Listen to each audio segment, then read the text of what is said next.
11 h à Kinshasa. Mesdames et messieurs, bonjour et bienvenue dans ce bulletin d'information sur Mandiko Télévision. Le vice-premier ministre, ministre des Affaires étrangères, Christophe Lutundula, a reçu en audience le mercredi 22 février 2023 à Kinshasa une délégation de la MONUSCO conduite par sa chef, Madame Bintou Keïta. Au menu de cette rencontre, la visite prochaine en République démocratique du Congo de 15 membres du Conseil de sécurité de l'ONU. Viningali Junior. Du 9 au 12 mars 2023, une délégation du Conseil de sécurité des Nations Unies est attendue à Kinshasa pour différents contacts sur la situation sécuritaire dans la partie orientale du pays. En préparatif, le vice-premier ministre, ministre des Affaires étrangères, Christophe Lutundula Apala, a échangé au cours d'une réunion technique avec la MONUSCO, le HCR, des informations utiles afin que cette délégation trouve un terrain prêt pour une mission réussie. Toutes les questions humanitaires, celles relatives à l'insécurité dans l'Est et même celles ayant trait aux préparatifs des élections étaient à l'ordre du jour. La problématique des 80 000 réfugiés congolais qui se trouveraient au Rwanda sera aussi sur la table. En toile de fond, le processus de Nairobi et de Luanda qui s'impose comme voie de sortie des crises dans la partie est de la République démocratique du Congo. Ces 15 membres du Conseil de sécurité de l'ONU qui arrivent à Kinshasa se rendront également à Goma au Nord Kivu pour s'enquérir de la catastrophe humanitaire créée par le Rwanda sous couvert du M23. La Commission électorale nationale indépendante accorde une période de récupération de 15 jours, soit du 24 février au 10 mars 2023, pour les opérations d'identification et d'enrôlement des électeurs dans la deuxième ère opérationnelle. Cette mesure se justifie d'une part pour récupérer le retard enregistré dans le déploiement du matériel dans certains centres d'inscription et d'autre part la grande affluence des requérants à la date prévu pour la clôture. Ranta Luyela pour le commentaire. 15 jours sont ajoutés pour l'opération d'identification et d'enrôlement des électeurs dans la deuxième ère opérationnelle. La Commission électorale nationale indépendante CENI justifie cette rallonge par le retard connu dans le déploiement de matériel, mais aussi par les difficultés rencontrées dans certains centres d'inscription. Après évaluation de cette opération, la CENI accorde une période de récupération de 15 jours, soit du 24 février au 10 mars 2023.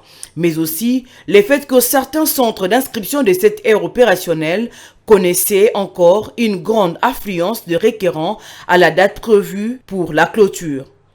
La CENI invite tous les Congolais en droit de voter, habitants de provinces et de pays concernés, à s'enrôler au centre d'inscription le plus proche de leur résidence, à l'intérieur de leur groupement ou commune, pour ceux résidant au pays d'une part, et aux ambassades pour les résidents à l'étranger d'autre part. L'opération de la révision du fichier électoral, lancée depuis le 25 janvier 2023 dans les 9 provinces et les 3 pays pilotes de la deuxième ère opérationnelle, devait prendre fin le jeudi 23 février 2023, tel qu'est prévu dans les calendriers électoraux. En guise de rappel, la deuxième ère opérationnelle est constituée des provinces du Haut-Katanga, Olomami, Kasaï, Kasaï central et oriental, Lomami, Lualaba, les Sankourou, Tanganyika, ainsi que l'Afrique du Sud, la Belgique et la France. Et pour terminer, le président de la Commission électorale nationale indépendante, Denis Kadima, a reçu le mercredi dernier la représentante personnelle du chef de l'État à l'Organisation internationale de la francophonie, OIF, Bestine Kazadi. La visite avait pour but d'échanger sur l'évolution du processus électoral. Images et commentaires. Bestine Kazadi, représentante personnelle du chef de l'État à l'Organisation internationale de la francophonie, en sigle OIF, a été reçue par le président de la Commission électorale nationale indépendante, Denis Kadima, le 22 février dernier. Cette visite avait pour but d'échanger sur l'évolution du processus électoral en cours. Bestine Kazadi a remercié son hôte pour l'accueil et a promis que son bureau sera en étroite collaboration avec la CENI pour la réussite du dit processus. C'est une première rencontre avec Monsieur le Président de la CENI, Monsieur Denis Kadima, qui est une rencontre de travail. Nous avons discuté sur le processus électoral à travers les différentes aires, les chiffres qui sont positifs, encourageants.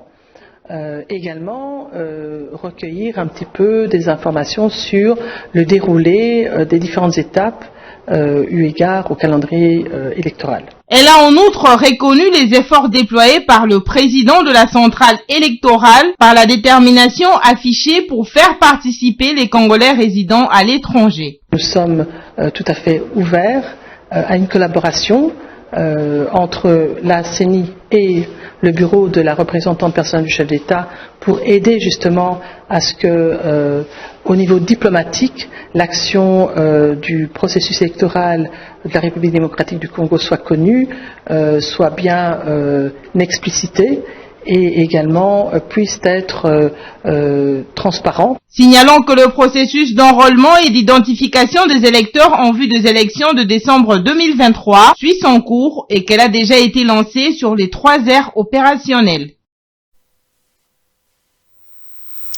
Voilà qui met fin à ce bulletin d'information. Mesdames et messieurs, merci de l'avoir suivi et bonne suite de programme sur Mondico Télévision.